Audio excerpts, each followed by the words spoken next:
জানেন কি, এবার আকাশে লাফিয়ে উঠে ড্রোন ধ্বংস করবে এক নতুন ধরনের মাইন। ইরানের সামরিক প্রযুক্তি এবার সত্যি বিশ্বকে চমকে দিয়েছে। যুদ্ধবাজ ইসরায়েল, আমেরিকা ও পশ্চিমা বিশ্বের ঘুম হারাম হয়ে গিয়েছে ইরানের এই আবিষ্কারে। ইরান ঘোষণা করেছে একটি অদ্ভুত কিন্তু ভয়ঙ্কর কার্যকরী অস্ত্র, জাম্পিং মাইন।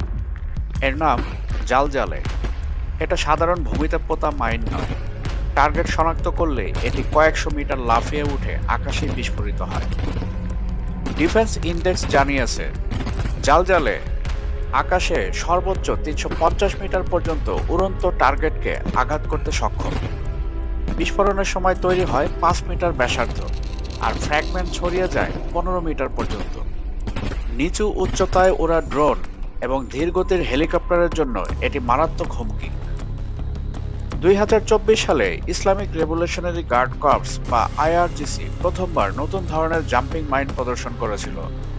তখন এটি প্রায় ৩০০ মিটার দূরের লক্ষ্যবস্তুতে আঘাত করতে সক্ষম ছিল এবং শেষ মুহূর্তে লক্ষ্য পর্যন্ত ২০০০ মিটার পার সেকেন্ড গতিতে চলতে সক্ষম ছিল। বিশেষজ্ঞরা বলছেন জালজালে মূলত YMJAHM এবং YMJAHM-2 অ্যান্টি হেলিকপ্টার মাইনের উপর ভিত্তি করে তৈরি। YMJAHM এটি ১৫০ মিটার থেকে ২০০ মিটার উচ্চতায় চলমান যে কোনো হেলিকপ্টারকে আঘাত করতে সক্ষম।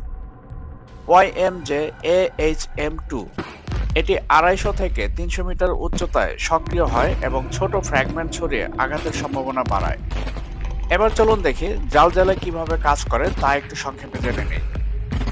জালজালে এর ভিতরে থাকে অ্যাকুস্টিক সেন্সর। এটি লক্ষ্য শনাক্ত করতে ইঞ্জিনের শব্দ বা উপস্থিতি বুঝে নেয়। তারপর নির্ধারিত উচ্চতায় লাফিয়ে ওঠে এবং বিস্ফোরিত হয়। এই ধরনের মাইন লো কস্ট কিন্তু খুব কার্যকর এয়ার ডিফেন্স। ড্রোন বা হেলিকপ্টার যেসব এলাকায় উড়ে সেখানে হঠাৎ আক্রমণ বা অ্যাম্বুশ হিসেবে ব্যবহার করা যেতে পারে।